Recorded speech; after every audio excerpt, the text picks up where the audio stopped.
महाराष्ट्र के गढ़चिरौली जिले के मागांव के एक परिवार के कई सदस्यों की रहस्यमयी मौत की गुत्थी जब पुलिस ने सुलझाई तो हर कोई हैरान रह गया। किसी को भरोसा नहीं हो रहा था कि इस हत्याकांड को उसी परिवार की एक टॉपर बहू ने अंजाम दिया है। आपको बताते हैं कातिल बहू की कहानी। एक हंसते खेलते परिवार को न जाने किसकी नजर लग गई। परिवार के सदस्य एक एक कर किसी रहस्यमयी बीमारी का शिकार होने लगे। इस बीमारी में पहले उनके शरीर में तेज दर्द होता, उसके बाद धीरे धीरे होंठ काले पड़ने लगते, जुबान अकड़ जाती, उसके बाद सांसें थम जाती। इस तरह 20 दिनों में परिवार के 5 सदस्यों की मौत हो जाती है। डॉक्टर्स को भी समझ में नहीं आ रहा था कि आखिर ये बीमारी कैसी है, लेकिन मृतकों की पोस्टमार्टम रिपोर्ट ने रहस्यमयी मौत से पर्दा हटा दिया। इसके बाद पुलिस ने जो खुलासा किया उसे सुनकर हर कोई हैरान रह गया। किसी को भरोसा नहीं हो रहा था कि इन मौतों के पीछे परिवार की बहू का हाथ है, लेकिन उसने ऐसा क्यों किया, कैसे किया, किसी को भनक तक नहीं लगी। पुलिस को ऐसे कौन से सबूत मिले कि वो कातिल तक पहुंच पाए? इन सभी सवालों का जवाब आपको आगे मिलेगा। कहानी की शुरुआत लेकिन पहले 20 सितंबर 2023 से होती है। महाराष्ट्र के गढ़चिरौली जिले के अहेरी तहसील के महागांव में रहने वाले शंकर कुंभारे और उनकी पत्नी विजया कुंभारे की तबीयत खराब होती है। दोनों को सिर से लेकर पैर तक बेहद तेज दर्द की शिकायत थी। दोनों को अहेरी के एक अस्पताल में दिखाया जाता है, लेकिन जब वहां शुरुआती इलाज के बावजूद उनकी तबीयत में कोई सुधार नहीं हुआ तो फिर घर वाले उन्हें लेकर चंद्रपुर गए। वहां भी उनकी तबीयत ठीक नहीं हुई। आखिरकार नागपुर के एक अस्पताल में 26 सितंबर को शंकर कुंभारे की जान चली गई। परिवार के लोग अभी सदमे में डूबे ही थे कि तब तक शंकर की पत्नी विजया कुंभारे ने भी दम तोड़ दिया। 2 दिनों के अंदर परिवार के 2 लोगों की जान गई। पूरा परिवार शोक में डूब गया। लेकिन इसी बीमारी और मौत की दहशत और बढ़ गई जब परिवार के दूसरे लोग भी इसी बीमारी के शिकार होने लगे। शंकर और विजया की विवाहित बेटी कोमल दहगांवकर और बेटे रोशन कुंभारे की तबीयत खराब हो गई। उनके साथ रहने वाली शंकर कुंभारे की साली आनंदा उर्फ वर्षा उराडे की तबीयत भी बिगड़ गई। एक एक करके सभी को अस्पतालों में भर्ती करवाना पड़ा। सभी के बीमारी के लक्षण भी एक जैसे थे। मसलन सभी को पूरे जिस्म में तेज दर्द की शिकायत थी, खासकर कमर के निचले हिस्से में और सिर में दर्द था। सभी के होंठ काले पड़ने लगते हैं और जुबान भारी होने लगती। हालांकि शुरू में खुद कुंभारे परिवार के साथ साथ डॉक्टर्स को भी यह मामला फूड पॉइजनिंग का लगा, लेकिन धीरे धीरे मामला उलझता चला गया। कुंभारे परिवार के लोगों का इलाज कर रहे अलग अलग डॉक्टर्स भी उनकी बीमारी के सिम्टम्स को देखकर अलग अलग डायग्नोसिस करने के बावजूद किसी नतीजे पर नहीं पहुंच पाए। डॉक्टर भी हैरान थे क्योंकि उनके सामने कभी ऐसे मरीज नहीं आए थे। मौत और बीमारी के सिलसिले के बीच कहानी में एक एक कर और भी कई अफसोसनाक मकाम आए। परिवार में हुई दूसरी मौत के 11 दिन बाद यानी 8 अक्टूबर को तीसरी मौत हुई। इस बार शंकर और विजया की बेटी कोमल दहगांवकर की जान चली गई।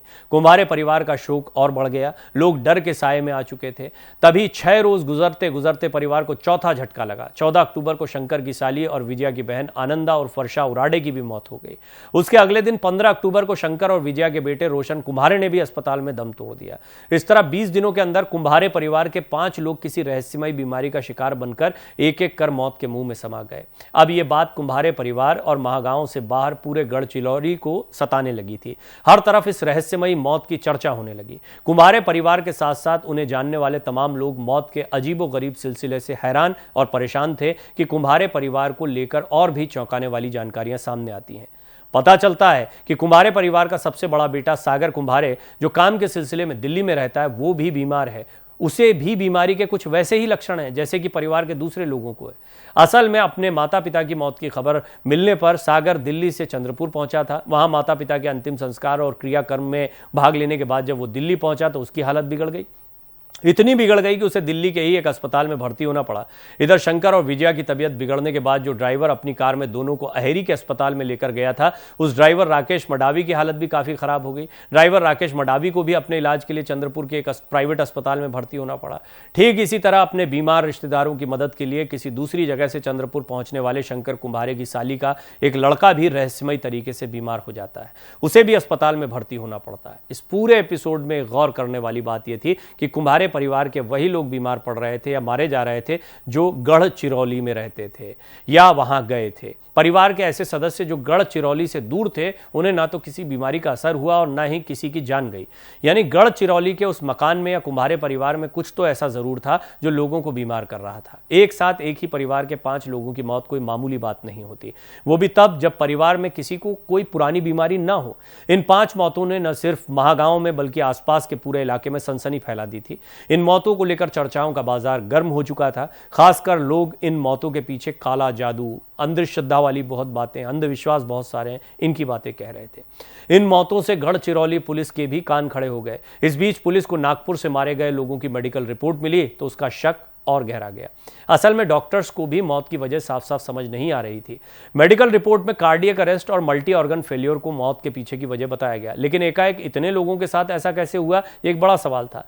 लिहाजा पुलिस ने जांच शुरू कर दी। पहला शक कुम्हारे परिवार की बहू संघमित्रा की तरफ ही गया।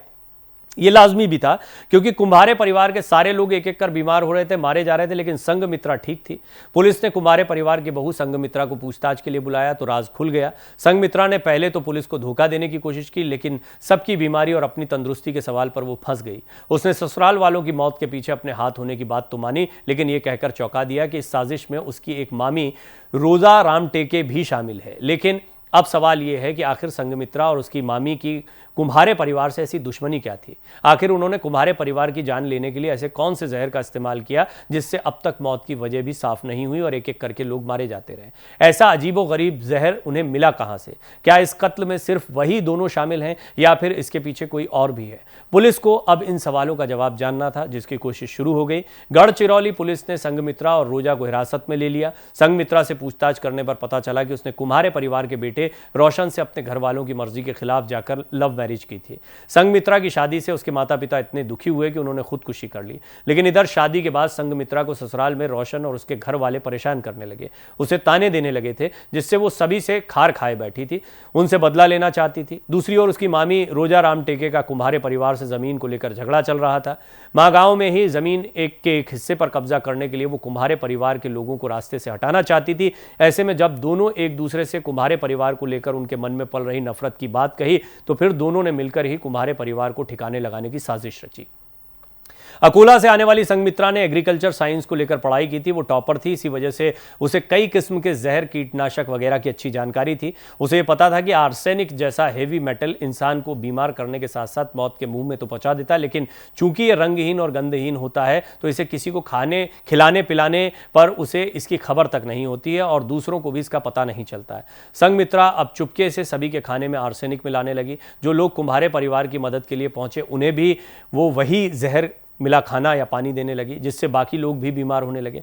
फिलहाल पुलिस ने दोनों को गिरफ्तार करने के साथ साथ रोजा के पति प्रमोद रामटेके को भी हिरासत में ले लिया है। उसकी भूमिका की जांच की जा रही है। पुलिस को शक है कि प्रमोद इस साजिश में शामिल था या उसे कम से कम इसकी खबर थी।